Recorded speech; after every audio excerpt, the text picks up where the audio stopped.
How to create ChatGPT account. So first of all, we're gonna search for ChatGPT on our browser, okay? And afterwards, you're gonna see the first option, which is ChatGPT. You're gonna proceed by clicking, okay? This is that OpenAI website. So we gonna sign up for our new account right here. So after we click sign up, we're gonna enter our email address, or you have the second option, which is link with your Google or link with your Apple. All right, so once we enter our email address, we're gonna continue, okay?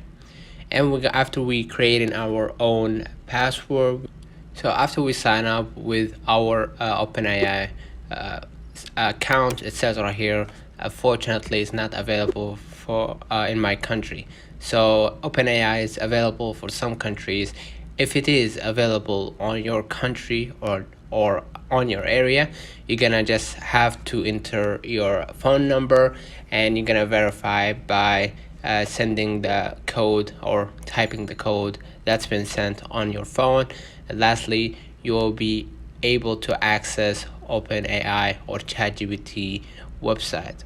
Let me know in the comments if this video helped you. Don't forget to like and subscribe and turn on the notification bell to receive every video we upload. Thank you for watching. See you in the next one.